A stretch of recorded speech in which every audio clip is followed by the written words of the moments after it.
আপনি অর্থ সঞ্চয় করবেন বলে ভাবছেন সঞ্চয় করতে গেলে তো অনেক অর্থের প্রয়োজন, কিভাবে করব? আপনি কি জানেন সঞ্চয় শুরু করতে গেলে প্রথমে অর্থের প্রয়োজন হয় না? যেটা প্রয়োজন হয় সেটা হলো পরিকল্পনার। আমরা কোনো কিছু করার আগে মনের মধ্যে কতবার পরিকল্পনা করি বলুন তো? মনের মধ্যে পরিকল্পনায় গঠন করি, ভাঙি।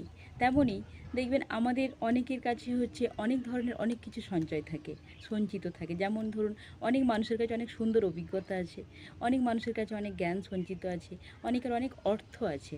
এগুলো একে অপরের পরিপূরক। আপনার কাছে শুধু অর্থ থাকলেই হবে না। সেই অর্থকে আপনি যথাযোগ্য জ্ঞান বা যথাযোগ্য বুদ্ধি দিয়ে কোথায় সঞ্চয় করবেন এবং আপনার কোথায় করলে উদ্দেশ্য পূরণ হবে সেটাও যেমন জরুরি। অর্থ সঞ্চয়ের জন্যে আপনার প্রথমেই অর্থের প্রয়োজন হয় না, প্রথমে হয় সঠিক পরিকল্পনার। আমরা তো কথাই বলি না, পরিকল্পনা মাফিক কাজ করি। তেমনই কোনো কিছু করার আগে আপনি যখন মনের মধ্যে পরিকল্পনা করবেন সেটা এমনিতেই বাস্তবে রূপ নেবে। তাই মনের মধ্যে পরিকল্পনা করুন এবং সঞ্চয়ের পথে এগিয়ে যান।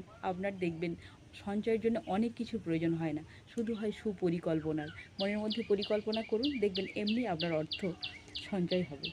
ভালো থাকবেন।